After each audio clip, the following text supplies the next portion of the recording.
First விஷயம் வந்து allergy, ஒவ்வாமை.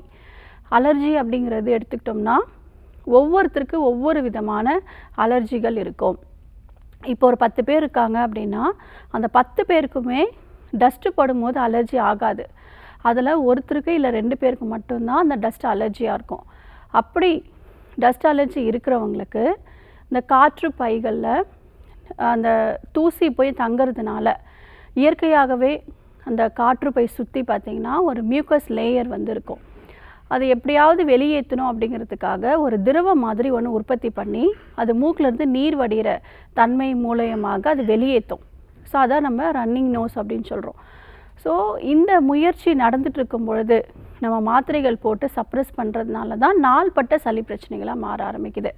யாருக்கெல்லாம் நோய் எதிர்ப்பு சக்தி அதிகமாக இருக்கோ அவங்களுக்கு தானாகவே ஒரு 5லேருந்து 7 நாட்களுக்குள்ளே கம்ப்ளீட்டாக சரியாயிடும். நோய் எதிர்ப்பு ஆற்றல் யாருக்கெல்லாம் குறைவாக இருக்கோ, அதே மாதிரி நோயோட அறிகுறிகளுக்கு யாருக்கெல்லாம் சிகிச்சை எடுக்கிறாங்களோ அவங்களுக்கு இது நாள்பட்ட சளி பிரச்சனையாக மாற ஆரம்பிக்குது. ஸோ சாதாரண ஒவ்வாமையினால் அலர்ஜினால் வரக்கூடிய தொந்தரவுகள்னால இந்த சைனசைட்டிஸை சரி பண்ணாமல் விட்டவங்களுக்கு நுரையீரல் வரைக்கும் பாதிப்பு ஏற்பட்டு ஆஸ்துமா நோய் வரைக்கும் வருவதற்கு வாய்ப்புகள் இருக்குது.